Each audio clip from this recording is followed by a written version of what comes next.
9-1, just like we all predicted. Welcome to the Michigan Football at the Voice of College Football channel. I am one of the post-game hosts, Desmond. My partner, Dre, will be on with us shortly, and we have Mark Rogers here with us as well. While you are here, please like and subscribe and share the video out on social media. We would definitely appreciate it. And you can check down in the description on ways to contribute to directly to the channel. And then also Mark has the main channel, The Voice of College Football, where he covers a wide range of different channels, including Michigan's rival, Ohio State. But we are talking about the big matchup this week with Maryland football, probably recap a little bit of Penn State with once again it kind of sounds like just from what I've been seeing in the last couple days is it a big win, is it not a big win, did he exercise any demons, and we'll kind of keep rolling from there and kind of talk about Maryland this week. So Mark, how you doing? I am doing well, and I am one of those that you can put in the category excuse me, of big win for Michigan on Saturday. I'm a big win. Yes, Michigan, I thought that was substantial, significant. I'm in that camp as well because, and I think maybe some of it gets skewed because of Michigan, being ranked number 6 in the college football playoff, and Penn State, I want to say, was unranked in the college football playoff, but ranked in the AP. But if you're a fan of Michigan, that has been a challenge for, Jim Harbaugh, not only ranked teams on the road, but also just Penn State in general. So playing that game. And I look at it that if you're a Michigan fan and you wouldn't have been very surprised had Michigan lost that game, then to me, the fact that they won it should be a big game to me. And that's kind of the way I look at it. And I was watching one of your streams earlier, and you talked about not using so much of ranked wins, but using the term quality wins. And I think without a doubt, Penn State is a quality opponent, a quality team. I know they've dropped some games, but I mean, when they played Iowa, I think that was 2 versus 3 matchup, or 3 versus 4, something in that range. I mean, this was at one point, no matter how you carve it up, was at one point a top 5 team in the country, and that wasn't that long ago. So, for Michigan to go in there and win that game 21-17, and even to be down late in that game, to come back, make the plays that you need to, and score that touchdown with Eric All, catching the crossing route and off to the races. I think that was a huge game, and not only the game in itself in a vacuum, but also of what it pits for the rest of the season, of making, even this week. I mean, playing Maryland, it's going to be a big game, probably different as far as the magnitude because of the opponent. But nonetheless, I mean, if we're, doing what the players shouldn't do and looking past the Maryland game, I mean, you're looking at next week of being, once again, a monumental matchup between, 2 teams, and Ohio State's got, their work cut out for them this week. But, nonetheless, I still think that that was a big win. And that was a game that we would look at with Harbaugh and his track record and his history at Michigan, and he traditionally wouldn't win that game. So I'm going to give him credit, because I was one who would criticize him and was critical of him earlier, in the season and before the season started. So, I think if I'm being fair about it, to give him the credit and the team the credit as well, I think you got to call a spade a spade.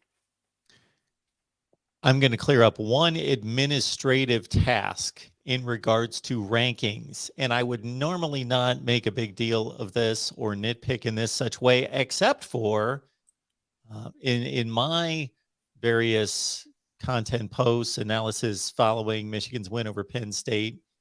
I don't know how many comments I got back that were stating this was not a ranked win. This was not a big win. This was not a ranked win. Okay, because people are referencing the college football playoff rankings, and that's fine. Those are the rankings that now count. But folks, when you see all these statistics that are thrown around concerning anyone, but in this case, Jim Harbaugh, 0-9 versus ranked teams. Okay. Those rankings are not college football playoff rankings because the college football playoff rankings don't start until late in the season. Those are AP poll rankings. Therefore, since Penn State was ranked number 23 in the AP poll, then you have to stay consistent with, if we're going to criticize Jim Harbaugh on the, you got to keep the criteria consistent. So therefore, for the many people, and I'm talking about dozens and dozens of people, whether it be on this channel, maybe not necessarily, but the various conversations I had on the main channel, in responding to a number of streams and videos, people, Penn State wasn't ranked. Penn State wasn't ranked. Penn State wasn't ranked. You don't know what you're talking about. Okay. Yes.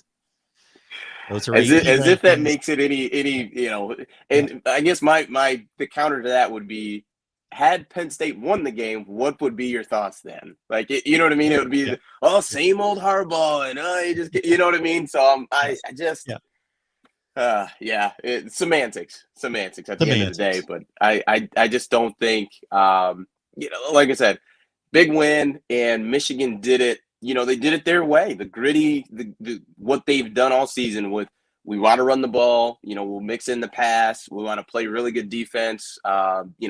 Play special teams, solid special teams, and just have play complementary football in the way that they operate and attack Penn State. So did you have any early on so Penn State had the fake punt, if I'm not mistaken. So they got a first down on the fake punt, which that in itself was an odd situation, but the fake field goal to me was extremely odd when they went for that. And I'm kind of diving into the game, but to me, I didn't think that was the right call. Like the punt fake, I'm like, okay, cool, you got the first down, great. But with the field goal fake, that one kind of threw me a little bit. It kind of likened me back to the Rams playing, what they play, Monday Night Football. Yeah. It was just a really odd call to me. Yeah, so for me, it very much early in the game had this feel of, James Franklin, does he think Michigan's better? Does he believe that he needs to resort to gadget plays to win? And maybe he did. Maybe he just felt confident in those plays. Maybe it wasn't a inferiority complex, just we feel confident we can pull these plays off, so we're going to go for it. We're out of the division race. We can just let it all ride.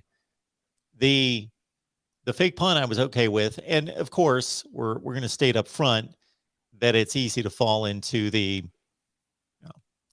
Monday morning quarterback role of, if the play worked, if it works, good call. If it didn't work, bad call. I get that.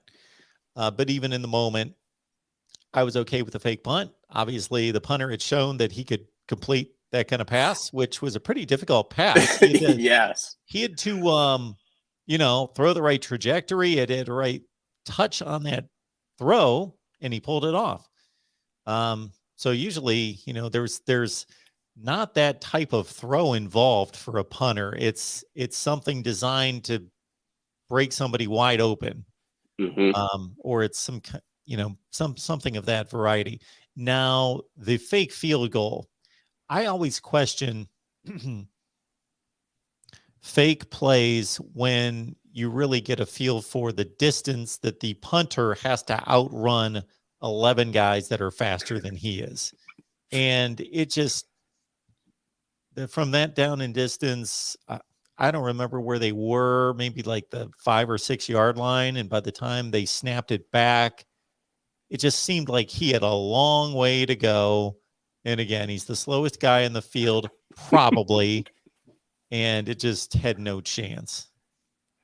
Yeah, for me, I just thought in a game that early on kind of seemed like it would be a low scoring game. Like my thought was just take the points. I mean, this is, I didn't think it would be as low scoring as it was, but when you could put 3 points on the board, I'd say take that. And Yes, and it does. It seems easy to say, yeah, the play didn't work, so it was a bad call, or worked, good call. But um, it just, to me, if you're gonna go for it in fourth and, let's say, fourth and short from the 5 yard line, or say fourth and goal from the five, why not have your senior quarterback out there, Sean Clifford, and Jahan Dotson out there? Like, why not have those guys out there who this is what they do as far as drawing up plays? And I'd like to think James Franklin has a short yardage pass play that he can have. That's essentially a 2-point conversion.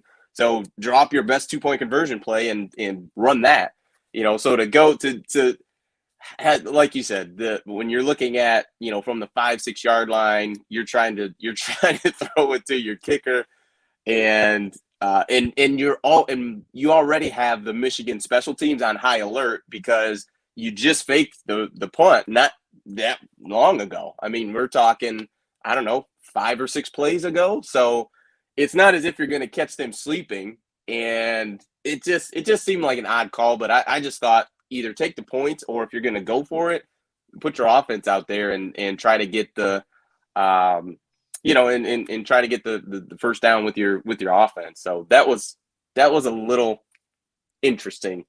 But to go back to that punter, that was a heck of a throw, because that guy Yeah. was not open. He was covered. Yeah. And it just was a beautiful ball. Like, yeah. man, that was a really nice throw. Really nice throw. Yeah. So that was interesting.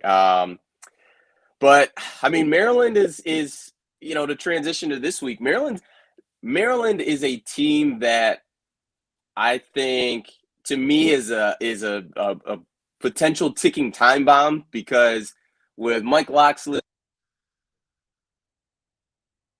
Oh, we lost you, Des. Yards and touchdowns, but he can also, he threw a couple bad interceptions last week. So it's just really difficult. Like, if he doesn't turn the ball over, their quarterback, I think he's got the ability, and they have the scheme to be able to, put up a lot of yards and score a lot of points. And I think this week, more than any other week thus far, it's going to be so important for Hutchinson and Ajabo to really get a lot of pressure and keep Tagovailoa out of, keep him out of rhythm, keep him off balance, kind of, beat him up a little bit, knock him down. I think that'll be really, really important this week. As I, like I said, I don't think Maryland is a world beater, but I think I would look at them similar to like a Purdue, that if you're not focused, it could be problematic if you're not, really focused on the team. Yeah. No, I would agree with that on some levels. My only disagreement with that is I don't think Maryland's on Purdue's level. I don't think they're as good as Purdue, but yeah, they certainly have they have a quarterback that's capable when he's not turning the ball over. He's a top level quarterback in the Big Ten. They have a wide receiver in Raheem Jarrett, who's one of the best in the conference. They lost one of the better wide receivers in the conference against Iowa, Dante Demas. Maryland brings the type team that they typically have. They don't have enough players. They have usually, if you go through their levels on defense, they usually, I don't know when the last time they had a good defense. They usually have a pretty bad defense, but they've got like 3 players on the defense, and they may go on and play in the NFL, but that's not enough guys. If you got like one guy on each level, and that's typically what they've had, and they give up tons of yardage and points. And then on the offensive side, they have recruited well. They've recruited speed. Like they're dangerous, but they make mistakes. They turn the ball over, and they're not going to ram the ball down your throats and have that ability to kind of man up physically and move the ball that way. They've got to get people in space and make some plays that way. Yeah, it's interesting. I look at Tagovailoa even last year. Like, he had a couple really big games where he threw, I think, 4 or 5 touchdowns, no interceptions, and then coming back in that scheme again. I think he's someone who can operate at a high level, but like you said, they've got to scheme guys open, got to get them in space, and I think with the front four that Michigan has with, like I said, Hutch, Ajabo, even Morris, those guys, they can get pressure with just 3 or 4 guys. So that'll be something that's important for them to do. But matchup wise, I think Michigan defensively matches up really well for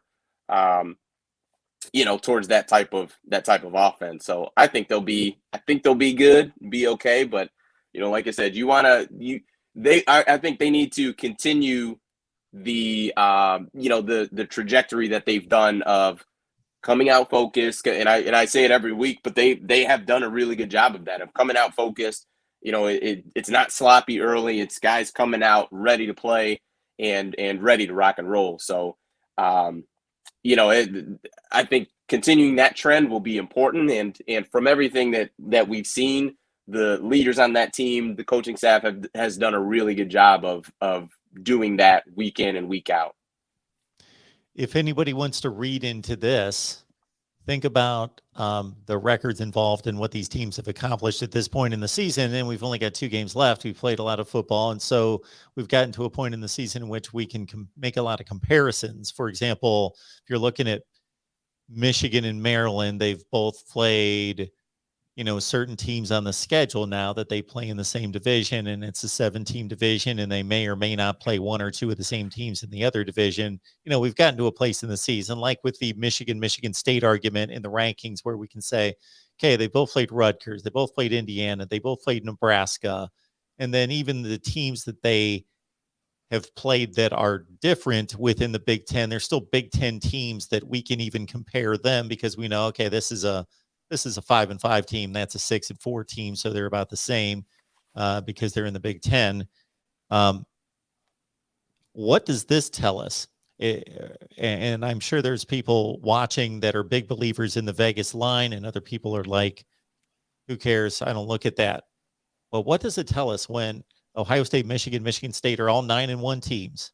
They're playing in the same division. So again, same basic competition on their schedule. And Michigan is a 14-point favorite over Maryland, who's 5-5, and has gotten whipped pretty badly by anybody who's decent, anybody who's good. They just lost to Michigan State by 3 scores, 19 points. They lost to Ohio State by 49. They lost to Iowa by 37.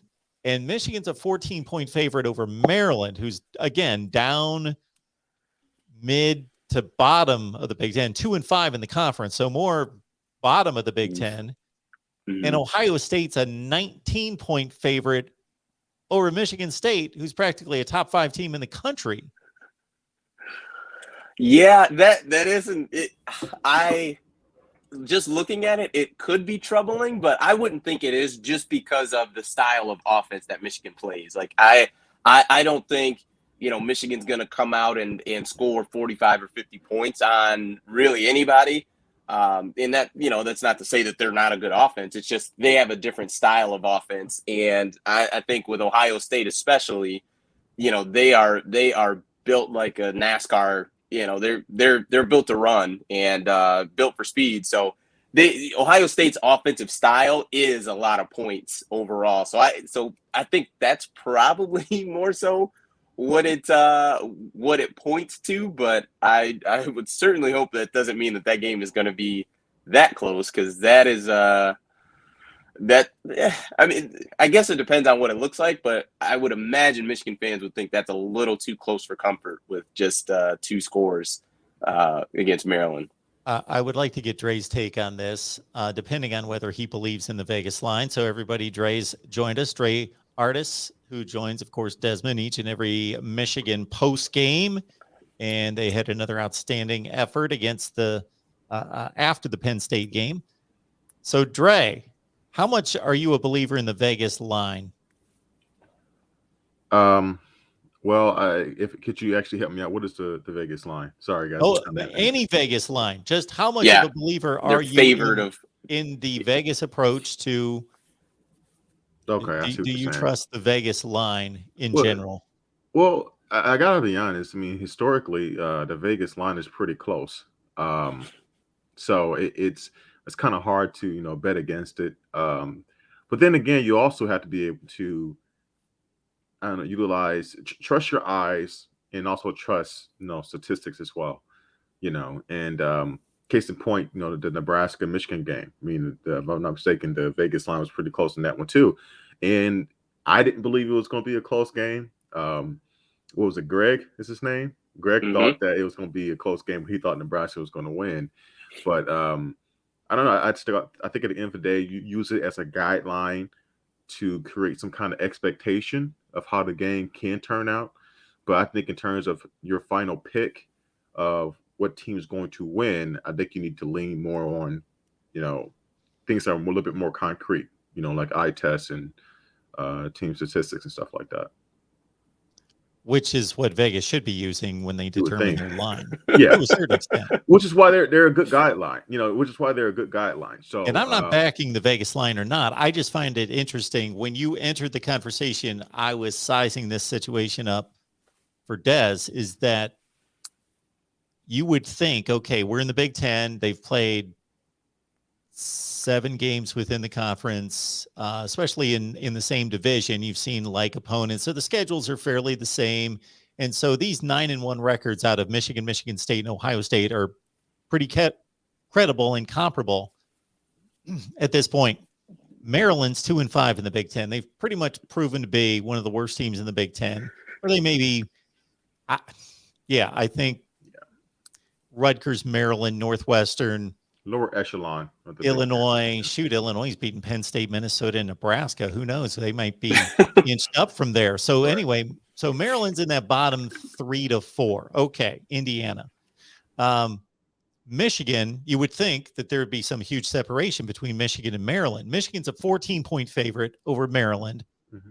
Ohio State is a 19-point favorite against Michigan State. Wow.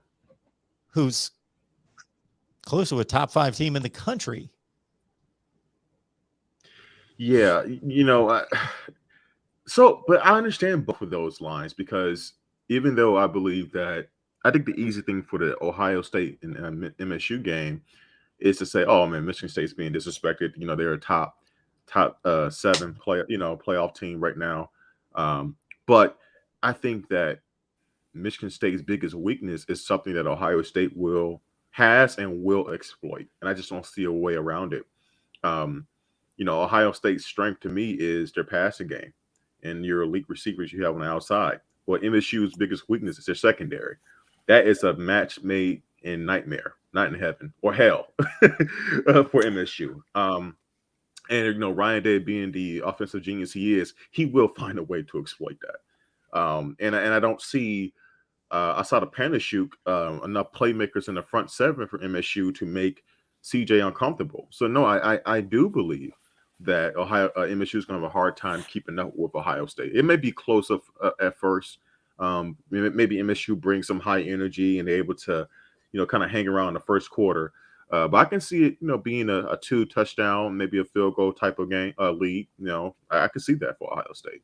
And when it comes to the Michigan-Nebraska line, that's about normal because, especially this time of the year, typically when Harbaugh knows he's better than an opponent, he doesn't really run the score up on them very much. So it's more or less about let's be safe, let's run the football, and let's get out of here. Right. So I can definitely Maryland, they probably could put up more than 14 points lead on Maryland.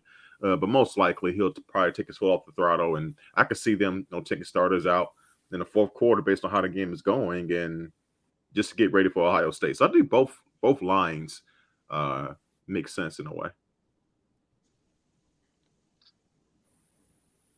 I'm doing some research here, Des. At least I'm attempting to. Take it away. Sure. Yeah. When it comes to just the Vegas money line, it's very interesting because there's a segment on, Scott Van Pelt's show, who's on, I think, ESPN late night after all the late games, that's called, just bad bets or bad beats, something like that, to where essentially, the money line, either the over or the under is, basically already done.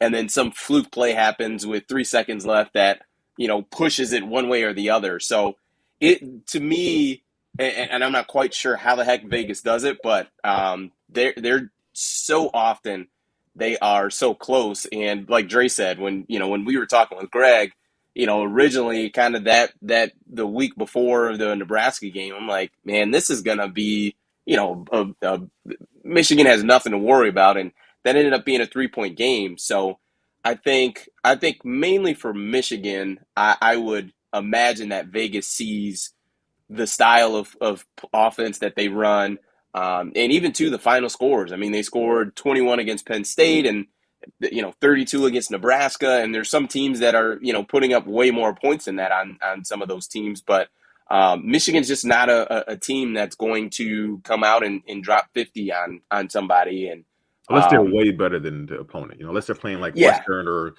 some kind of lower non-power 5 opponent, they're not going to blow a team up by 50. And I mean, I think even of Washington, if I'm not mistaken, I think that was 31-10. Right. And Washington's not very good. So that was I think you look at it now and it's like, that's probably about the spread that Michigan's going to have on a team who's really bad. Mm-hmm. I would say probably a max of 21 points. So it'll be interesting. To me, what it says is that Vegas is expecting Maryland to score some points, maybe not 30 points or anything like that, but put a couple touchdowns on the board. But I would imagine something in the realm of 28-14 or something like that, as far as kind of that spread, that stretch, as far as that game goes. And while Mark's doing that research, Dre, I wanted to ask you any concerns with the Maryland quarterback? No, baby TT. No, that's what we call him. No, not really, man. I think he's gonna have a really, really tough time with the pass rush of Michigan. I think the combination of Ajabo and Hutchinson it's unique. I think it's elite in terms of those two, and it's going to cause absolute havoc for him. I don't think he's going to. It's going to be and he's already like a smaller quarterback to begin with. I think you could see a situation similar to the Western Michigan game, which he might come out there, have a few easy passes at first. He might even score on the first drive. It's very possible as the Michigan defense tries to settle in. But after taking hits after hit throughout the course of that game or Saturday, I think you're going to start to see Maryland's offense start to spiral, and in particular, he will start to spiral and maybe make a couple mistakes. That internal clock that quarterbacks have where they're under pressure starts to quicken up a little bit. And then you start making bad decisions, or you start holding on to the ball trying to make a play. All of a sudden, there's a strip sack, right? You start making really bad decisions. So, I think he's going to have a really tough time versus Michigan defense. I really do. Yeah, that's agreed. I think. You're on a different level. I would argue maybe Georgia has another D line that has 2 potential top 10 picks on it, playing today. Yeah. And I'm not even quite sure Georgia has that. I think it's Jenkins kid in the middle who is just a mountain of a person. He's a guy that, it's from everything I've been hearing, is without a doubt legit, potential top 10 pick. But other than that, I don't know who else they have on that D line. But with what Hutch and Gene Upshaw is doing, good too. Gene Upshaw is a really good player, and Morris is really a good. really good player. So it's like we mentioned Hutchinson and Jabo because they are. They're the guys getting the sacks a lot. They're the one getting the sacks, right? But even if you did key in on those guys, Upshaw and Morris coming, in the interior are a havoc to deal with. Honestly, if I thought our linebacker play was a little bit better, I would say this defense would be a lot. I think the linebacking core has been disappointing. I think Josh Ross at times he's either hit or miss. Sometimes he'll make a really good play, but sometimes he'll get absolutely burnt. He's not the most mobile linebacker. So I mean, man. This game should defensively shouldn't be much of a problem for Michigan, unless, and I say this all the time, the biggest Achilles heel for if you want to be productive and effective versus the Michigan defense, you have to keep them on their heels and you have to be up tempo. You cannot be behind schedule because that allows those pass rushers to come free to go get you. And so yeah, their best shot is to somehow be a little bit be effective on that 1st and 10, get a couple yards. Can't have any penalties, no hold calls, no nothing, no illegal substitutions, nothing like that. No 12 minute, 12 minute in the huddle, like no self-inflicted mistakes for that Maryland offense, because if they do, they're going to be really in trouble. Kickin' Chicken, what a name! That's incredible. Sounds like a really good restaurant. Like I actually would love to get food from there. I really would. Oh, that's an awesome name. That is an awesome name. Yeah, it does sound like a great restaurant. Some good spicy chicken. Mm. Yeah, I think it's Taylor Upshaw. That's great. Thank you for my correcting me on that. I keep Gene Upshaw. I think he's in the NFL. I think he plays for the Ravens. Oh, yeah. I get the names mixed up sometimes. Thanks, guys. Yeah, it definitely, and Derek Carr put agreed it could be a trap game because yes, it very well could be, but it's so Maryland is just struggling. So they're struggling, and I don't think Maryland defensively can do anything with Michigan's run game. So I think that's probably what you'll end up seeing is, especially if that Maryland offense isn't running at extremely high efficiency, that you mess around and for Maryland punt the ball twice, and I just don't see Michigan not being able to just run the ball down the field with Haskins. I think Corum will be out, so we'll probably hopefully see Donovan Edwards again. It's been a little while since we've seen him, but just that O-line just absolutely moving people and scoring points. So I think it'll be maybe not the drastic extreme case that we saw for those who watch Monday Night Football with the Rams and the 49ers, but just running the football and just being physical. I think we're going to see something similar to that on Saturday. So yeah, Maryland they just don't have the personnel to be able to deal with the physicality of Michigan. Mhm. They just don't have it, and that's not some superiority complex by me as a Michigan fan. It just is what it is. So, if they did, I will say so. But no, they just don't. They don't have it. They don't have it at all. So that's not to say. And look, Michigan is known for this. That the beginning of the game may seem a little odd. Like this, I can easily see Michigan deferring a kickoff. Maryland gets the ball, and they somehow score a touchdown on the first drive, right? Maybe Maryland and they're able to have their first 10 to 15 plays scripted out perfectly, and they're able to drive with the Michigan defense and score. I can see that, but I think throughout the course of the game, it'll be one of those games where if I have to pick the score, I'll say the time to do is preliminary. I know you're going to ask me eventually. I'm just going to give it to you. 35-7 Michigan. I can see it like that. Ooh, okay. Like I said, Maryland starts off really well, but then Michigan just kind of runs away with it. I really do see it playing out. Got it. That sounds good. I think it's natural to when you're favored in a game like this to kind of look at what is next and what's coming up after. Hopefully none of the players watch our show because we don't want to, they shouldn't be thinking the way that I'm getting ready to be in the submarine. In the submarine. Correct. In the submarine. 0 dark 30. That's where they should be. Right. But let's assume Maryland wins this game. Michigan wins the game, and next week we're looking at 10-1 Michigan, and let's assume 10-1 Ohio State as well. Like, what's that game going to look like? Well, first I'll ask you, Dre. Who do you think would be favored in that game? Oh, that's tight.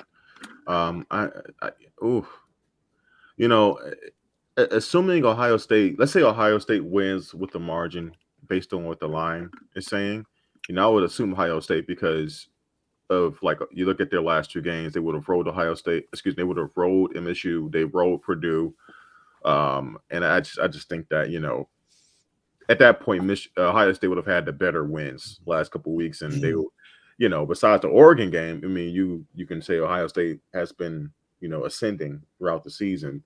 So I just think it'll be Ohio State for sure. Even though it's at the Big House, it'll be Ohio State. Yeah, agreed. I think just with the firepower that they currently Yeah. have and just the history with the game, I think Ohio State would be favored in that game. Um, Mark, your thoughts? I'm assuming you'd be in lockstep with that. um, so I had highlighted our guy Paul Van Wagner. So he hosts Virginia Tech post game for us, along with Mike McDaniel. But he's a Michigan fan, so he works for ESPN Blacksburg. Radio host, does a great show there at ESPN Blacksburg, and but he's a big Michigan fan, so he's chiming in. I don't know if he's caught us before, but Paul, yes, calling the Buckeyes Ohio, of course. That Oh boy, digs at And Ohio East State fans. Lansing Community College. East Lansing Community College. that's actually pretty funny. But it's just, you know what? That is really funny. It is. That's funny.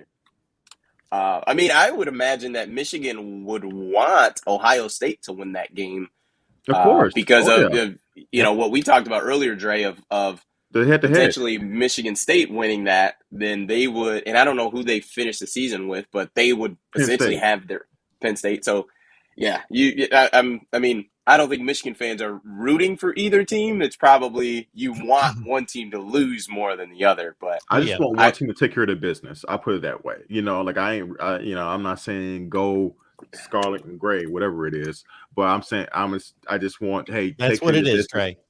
Yeah. Okay.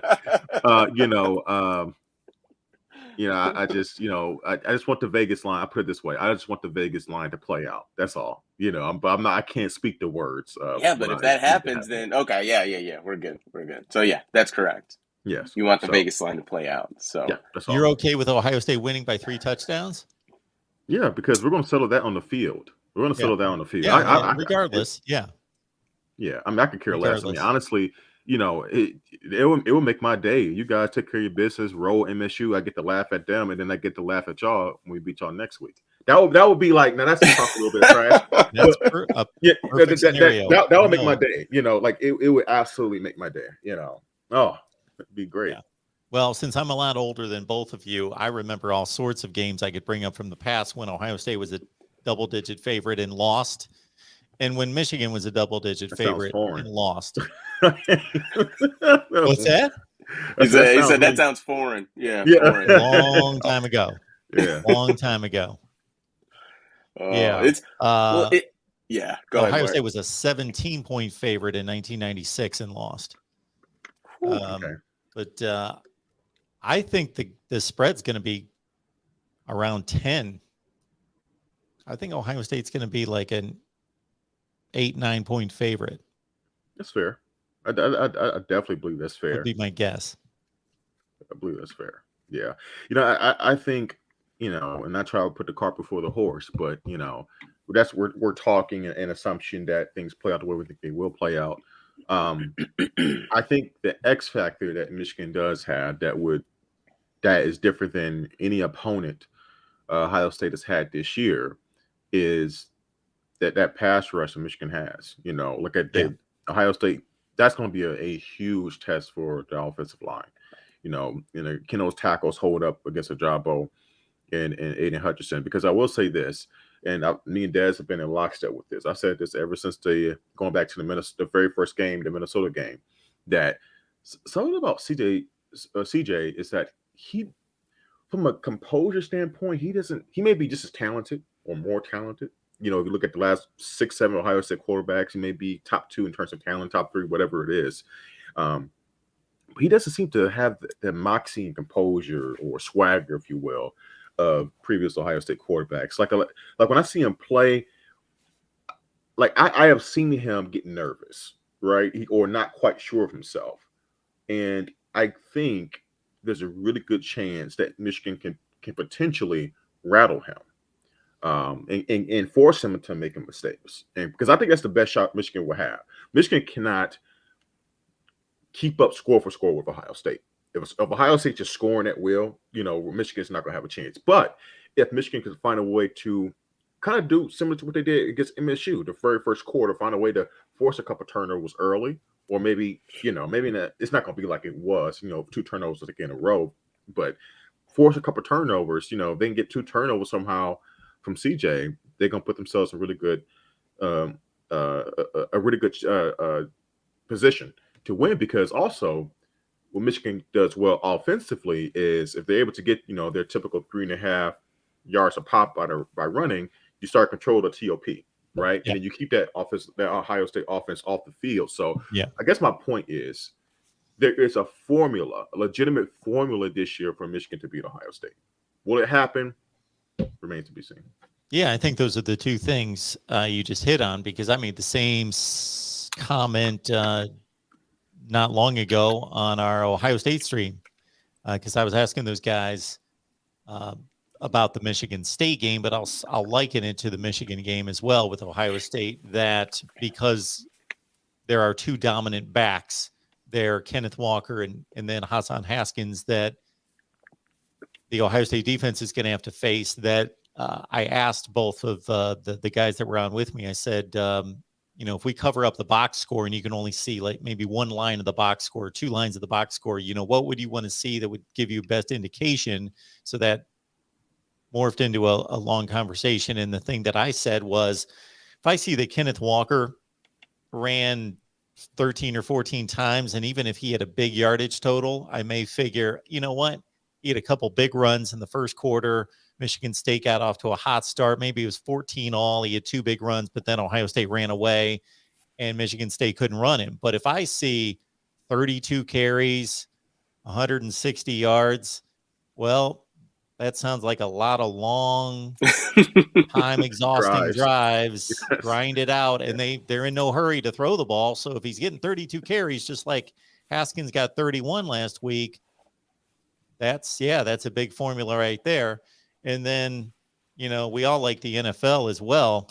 And you can think of a number of big upsets in playoff and Super Bowl history. And one of the more famous ones was the Giants front four, Justin Tuck, Michael Strahan, and that group getting after Tom Brady. And look at that offense and the way they, were a circus every week, scoring a zillion points, and Brady threw 50 TDs and Moss set the all-time touchdown receiving record. But great quarterbacks can't throw it too well on their backside. So that's the great equalizer. Unless you're Pat Mahomes. Pat Mahomes threw on his side. Or Matt Stafford. Matt Stafford can do it too. He just, he throws Monday it to the other team. But yeah. He did that in the Titans game. Throw it, spinning around, pirouetting and throwing an interception. So that was cool. But one thing, Dre, that we had talked about just either via text or maybe conversation yesterday was Ohio State having to play back-to-back really physical teams on the offensive side, because you're going up against Michigan State, who really wants to establish the run and come out and play really physical. And then that very next week, you're going against a Michigan team that's going to do pretty similar things. So we talked about, potentially that physical toll that would play on the Buckeyes defense. And then also too, if you're Michigan and I would say overall when it comes to like run games and things like that, some coaches are copycats. That, if Michigan sees a typical, maybe a gap scheme or a power run scheme that Michigan State may have success with against Ohio State, of maybe implementing that, next week to try to, to add it on to your current run game package, that, maybe you can hit some additional runs. So I think the physicality toll will definitely be a factor one way or the other, because like Mark saying, I mean, even if let's say Kenneth Walker does get 32 carries, but Ohio State wins that game. I mean, that's still going to be, I would look at it as a positive for Michigan, because you're coming back that very next week and you're probably going to try to do the same. So that's something that I'll definitely be, keeping watch of, to see how, number one, how Ohio State handles that run game, but then number two, just, where does that rushing attempt number get up to? I'm sure Michigan State's going to try to get it as high as possible, but that'll be interesting to see kind of how that works. Well, it depends, because it's also two things. The second Well, I'll stay at the MSU Ohio State game, and I'll talk about why I think that could be a factor for the following week. Well, I think it also depends on how the game goes on Saturday for Ohio State and MSU. Because if, let's say MSU goes down a couple touchdowns, you may not get as many carries for K9, right? But I'm not saying they'll totally abandon giving him the ball, because as we saw against Michigan, they never stopped. Even being down 16, he remained a key focal point in that offense. So if let's say MSU has to pass the ball more, then that would be less of that formula of physicality in the front seven, having to deal with K9 all the time. So I also think it depends on how that game goes. If it's more towards the scenario that Mark played out, where Kenneth Walker has like 30 carries and it's like 160 yards. Now you're talking about, even if Ohio State survives that game, now you're talking about a really physical game, long drives, right? Guys tired and stuff like that. But I think the bigger picture is, no matter what happens this Saturday, it's going to be very tough emotionally to get up for both games for Ohio State. Not that they won't have the right motivation, obviously, to win the Big Ten and get to the playoff. The motivation will be there. But to actually bring that tenacity and focus on that. And essentially, I look at both of these games for Ohio State as de facto playoff games. Literally, you're playing to win a division and get to the conference championship. You cannot afford a loss, right? So you have to bring it. And both these teams, no matter what their weaknesses are in a playoff running with you. So they have to bring it. Ohio State can't come out there lackadaisical and, they may get punched in the mouth. So I think that is something to watch as well. Will Ohio State be able to emotionally be at the optimal level needed to handle their business in back-to-back weeks? Hey, Des, before I jump off here, let me just chime in with this. I won't go through the entire Michigan schedule in regards to point spreads. The first 5 are pretty sporadic in regards to Vegas being accurate, but the last 5, when they get their numbers together, I'm guessing, but there's just one team, but still, they were a 2.5-point favorite against Nebraska. They won by 3. They were a 23.5-point favorite against Northwestern. They won by 26. They were a 4-point favorite against Michigan State. They lost by 4. They were a 20.5-point favorite against Indiana. They won by 22. They were a 2.5-point favorite against Penn State. They won by 4. And that's why Vegas it makes money, because they. And now the last thing I'll say before I leave, we got D Brown here. Now just promise me, D Brown, that you'll come back next week when we know what the Ohio State Michigan spread is, when you say it's going to be 4.5, and we'll see who's closer. Wow, that's almost a pick 'em. Wow. Wow. Just come back next week, D Brown. All right. We'll see you. Thanks, Mark. Appreciate it. See ya. See ya. Wow. 4.5. What do you think about that point spread, Dre? That's a pick 'em, man. I don't know. That's tough. Because I also believe, and people may not agree with this line of thinking, but historical context has to be taken into account as well. This rivalry has been so lopsided the last 15 to 20 years that, and it's not like, so for one, I think you take that into account, and then you gotta look at it from, this season is like, is Michigan and Ohio State playing a clip of football where they're that close, right? I don't know. I'm not so sure. I think that's a little too. Now I can see, 7.5 potentially, but 4.5. Yeah. That's a pick 'em. I don't know. That's a little too. I don't know about that. Especially with Ohio State being on the road, like you said, that's probably a big has game. Been a fact that has been a factor. If anything, hell, midway third quarter, lately Ohio State fans are taking over the big house. So I don't know, man. I don't know. I just gotta be honest. I hate saying it, but I just that's a little close to me. It'll be interesting to see. I mean, well, here's the nice thing is we'll find out. We'll find We will out find out. We will find out. what But I'll that put it, point spread is. yeah, but I'll put it this way. There's nothing. Or I'll put it this way. There's nothing that Michigan can do versus Maryland that will allow me to create a closer spread. However, there is a way that Ohio State could play that would give me incentive to bring a closer spread. Meaning that I don't care how dominant Michigan looks against Maryland, I still think I have a pretty good idea how good they are and how they match up versus Ohio State. However, if I see Ohio State struggle with MSU, then that would change my perception, right? Of a team that I go ahead. Yeah. Would your normal efficiency and effectiveness of the run game on Saturday against Maryland, but having Cade come out and throw for, let's call it 350, and super efficient, like the way he's basically always been efficient all season, but would him being very efficient, but then also putting up, 350 yards, would that change any of your mindset of Michigan at all as far as potential point spread? No, it wouldn't at this point because, like I said, the MSU game gave Cade a pretty good amount of confidence from me. That he can perform in a big game. So, and he can make even Penn State. He can make the passes when he needs to. So that's pretty much all I wanted to see from Cade. I believe Cade is good enough to win versus Ohio State.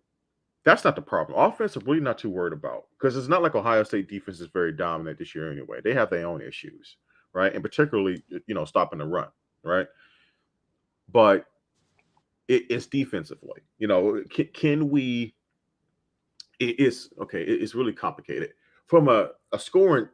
Both teams score differently. Ohio State is a high scoring tempo, right? Michigan's more slow and methodical, right? They don't really score very often with long, explosive plays, right? So there has to be something that Michigan has to do more to combat what Ohio State likes to do, right? They have to force turnovers, or they have to make at least slower drives for Ohio State to score, right? And Michigan has to control the TOP when they're on offense and still be effective enough to score points, touchdowns, not field goals. So I think Michigan has to do a lot more to win a game in Ohio. A lot more right than Ohio State. Ohio State has to do to win, right? I think Michigan has a smaller margin of error to win that game, essentially. Hopefully that makes sense. Yeah, I think defensively, as long as Michigan, you just can't have you can't give up any easy scores like against Ohio State. Like you can't have any busted coverage. Guys, Chris Olave or Garrett Wilson running wide open down the field. Like those, you can't have those types of things because I don't think you're equipped to be able to come back from that. To be able to, offensively overcome those types of mistakes. So I think, I just think that will be the main thing. And I think your D-line has got to show up. But more so to me, I think Josh Gaddis is going to be the key to next week. And I have, it just, as far as the flow of the play calling, I think it could be better. But I just think you're going to need him to call a really good game and bring his A game. I think your run game will be just fine. I think Ohio State has some issues stopping the run, and I think Michigan's run game is really effective, really efficient. So it's going to be it'll be important for Gaddis to just be on point, to mixing in the pass plays and taking those chunk plays when you can get them, because it would be great if Michigan could get a couple play action throws over the top of the heads of the Ohio State defense. If you can get two scores when you hit play action deep, I mean, that takes a lot of pressure off of it takes pressure off everybody, the defense, it takes pressure off the offense. So if you can get a couple of those, I think you're going to be in really good shape. You can't be going. It's You can't be going having to a lot be of three and important outs. that what'd you say? I said you can't have a lot of 3 and outs. That'll be demoralizing Correct. for this Michigan defense. Because for one, like I said, we've already said it, it's hard to keep that Ohio State offense out of the end zone. Forget the field goal; it's out of the end zone. So they have to find a way to. You have to be effective and have sustained drives, but you also have to get points continuously. It's tough, man, because and I'm not saying that Ohio State is perfect, right? Ohio State struggled with Nebraska. They can have moments where they are spiraling, and that's where I take into account the impact of really getting CJ's internal quarterback clock quick. Having him not allowing him to get comfortable, because if you do that, all bets are off. Now, I also would say this. Trayvon Henderson is also a big problem. He is a big problem. And if you think about what Michigan defense struggles with is up-tempo offense. Well, Ohio State can do that very well if they want to. Mac, if you're listening to this, no subbing. Okay, unless Ohio State subs out a player, you cannot sub out a member of our defense. Okay, we cannot do that versus offense. All right. That seemed to be quelled last week. That seemed to be fixed. Just saying. But then again, here's the thing too. It's easier to do that versus opponents that you're a lot better than. When you're doing that against an opponent that has legitimate weapons on an offense and they can beat you in different ways, like MSU can. They can beat you with K9. They can beat you with Jalen Reed on an outside, right? You want to do certain substitution packages because you're trying to put your defense in the best possible situation to handle certain scenarios. But when you're dealing with Ohio State, it's going to be a similar conundrum for Mike McDonald, right? And he's just going to have to, find a package out there that can handle the most scenarios, right? You're not going to be able to cover everything. And someone's going to go off for Ohio State. It may be Matt Wilson. It might be Chris Olave. It might be Trayvon Henderson. Someone's going to go off. You just can't keep all their stars down, but you just have to limit everyone, like more than multiple people going, right? If Chris Olave gets 3 touchdowns and Trayvon Henderson and Matt Wilson get none, I can live with that. That's okay, right? So it's just it is what it is, man. It's gonna be a tall task, man. But I mean, but Michigan, that's been Michigan's calling card, though. Has been their defense. So, I think it'll be number one, Michigan leaning on that calling card, but then also too, like once again, playing complementary football where, hey, we get a stop on defense, right? Now let's run the ball a little bit. Let's get a couple first downs, and see what we can get offensively, but kind of give the defense a rest a little bit, and you have to. Ideally you'd love to have a long drive, on offense, score a touchdown, kick it to Ohio State and get a quick 3 and out. And now that their defense is right back on the field. And that's going to be the goal. As many of those that you can put together, the better off you're going to be. So we'll see what happens. I forgot that thank you. Was it Zeethis? The Smith and Jabba. He's a beast too. Oh my God, I forgot about him. Oh, they got weapons everywhere. I mean, I think he had like 200 yards versus Nebraska or something like that. He had a monster game versus Nebraska, if I'm not mistaken. I have to go back and check the stats, but no, the point is, guys, they're loaded. They're loaded on offense, and it's just Michigan's just going to have to do their best they can to keep them off the field. Make them work for it. It's going to be huge, man. Off the field. So last thing I want to get to, if Jim Harbaugh in Michigan is able to win this weekend, beat Maryland, and let's say they beat Ohio State next week, is all forgiven? All of the 7 years of, haven't beat Ohio State up until obviously, next week, the 3-3 against Michigan State and the tough record against the, on the road, just all those things. Obviously we know what it looks like, the resume, will all be forgiven if Harbaugh is able to win Saturday against Maryland and win Saturday against Ohio State next week. Yes, because you finally broke through, right?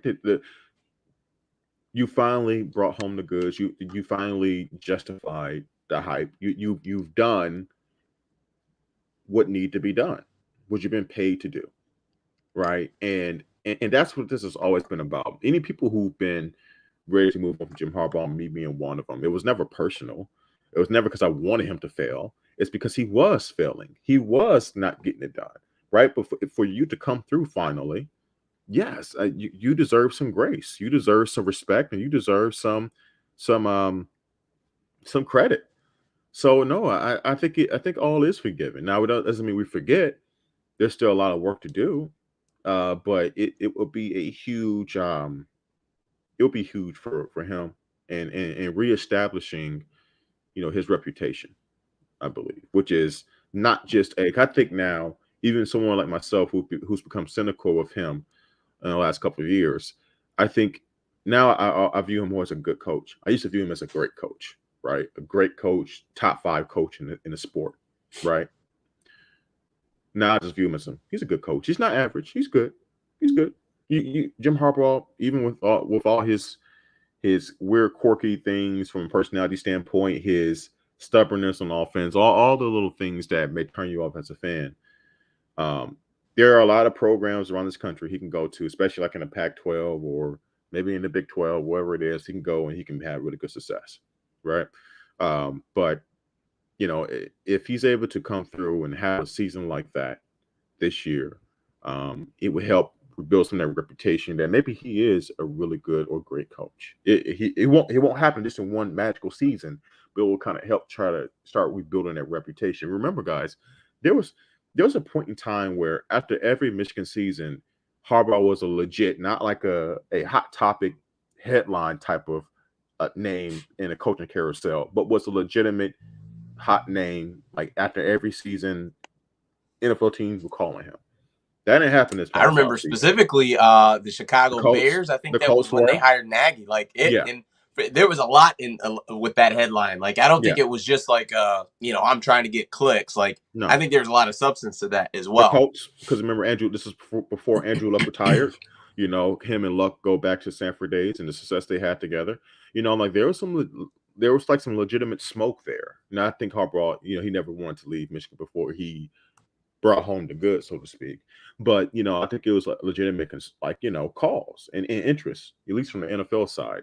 So I think it would really help rebuild his reputation from a fan standpoint, and also in his profession and in the college level and NFL level, finding him as a attractive candidate for their school or program. Yeah, and it'd be huge. And the thing that I think about is, it's not as if you're winning the Big Ten in a year where Ohio State's down or Michigan State is down. Like it's a year when those guys are still legit. Like it's not as if they had the year Penn State, like Tressel got fired. Yeah. Like Ohio State was 5-5. Like it's nothing like that. It's like no, Right. everything's actually pretty normal except for maybe Penn State and even Wisconsin's making a surge. Like, so it's not as if you just took advantage of a down year for the Big Ten. Like this, I mean, shoot, as of now, we're talking about potentially the Big Ten maybe having 2 teams in. Like, you know what I mean? Or we were talking about that a couple weeks ago. Yeah, 3 teams in the top 7. So it's not even like that it was a down year. It was like, no, you just broke through when other teams were legit. Like, and that's impressive. That's impressive. And to be fair, even if the Big Ten was down and you still did break through, I'm still going to give you the credit. You know what I mean? Like you got to take advantage when it happens, strike on the opportunity. So it's still not going to, even if that were the case, but no, it'd be incredible to do it, with basically a new starting quarterback. I mean, I don't know if we exactly would call Cade a returning starter, but nonetheless, like he's had experience. Yeah. But to do it with a new starting quarterback, a relatively new starting quarterback, and a lot of new weapons, offensively, it's impressive. It's impressive. I would say yes, all is forgiven. But like you said, we you can't forget. So it's not like next year you can go 5-7 and think everything's going to be fine. But it'd be impressive. It'd be really impressive. And Maul said this, and it's right. This has to be the year. And me, Des, you and I have been lockstep with this. They have to break through this year because, guys, remember this. There is regression coming. especially at the beginning of next year, right? You're losing a ton on defense. Your two best players, I guarantee are leaving. Hutchinson and Ajabo are both look to be at least Dax mid first Hill's round out picks. too. He's Dax Hill's he's a gone. second rated Safety. safety behind Kyle Probably Hamilton. he'll probably be a first You or don't high come second. back from No, that. he's gone. Yep. No, you're losing a ton. Your big playmakers on defense are leaving, essentially, right? And then offensively, your go-to back and Haskins is gone after this year, right?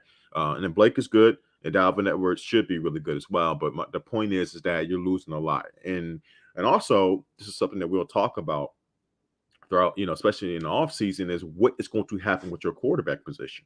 Because no matter how the season plays out, there will be a conundrum for this coaching staff. Do they stick with Cade or do they start JJ? And best believe one of them is not staying. There is no scenario where one of them stays. I'm sorry. One of them is leaving. It's just the landscape of college football today. JJ is a 5-star kid.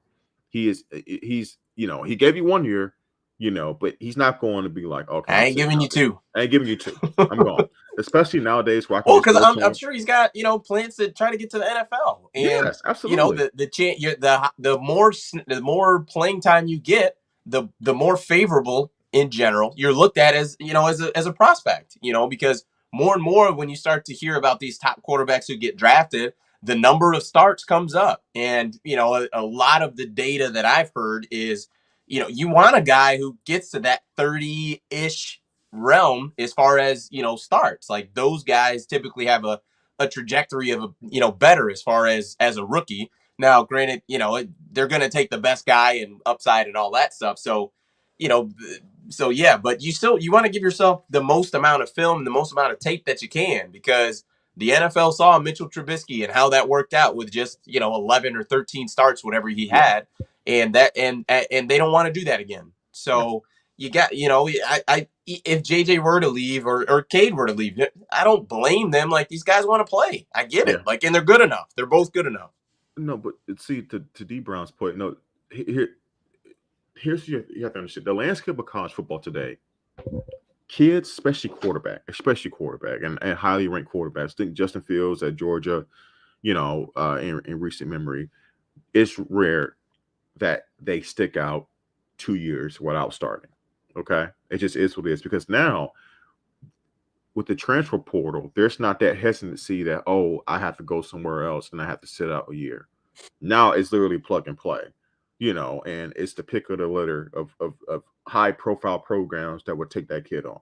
They need a quarterback. So JJ will have plenty of options if he did not get the starting job. And if you're Cade, even at this point, it's no one in hell I'm sitting behind JJ after what I've done already to this point in the season.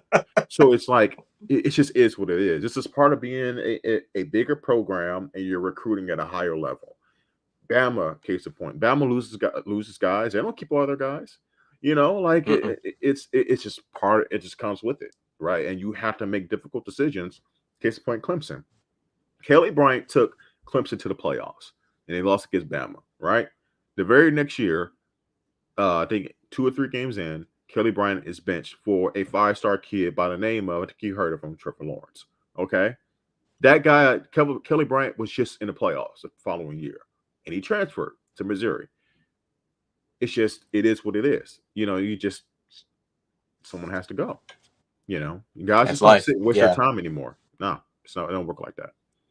There's just too many options, to go play somewhere else. And, like you said, JJ's too good. And I would say the same with Cade. I think Cade can be, a 3,000, 4,000 yard passer in college football. So, absolutely. He can throw the football, man. Those guys are both legitimate, and I can understand whatever the choice with either one. So just don't transfer in the Big Ten. It should be fine. Cade, and let's say dream scenario happens, Michigan makes it to the playoff, right?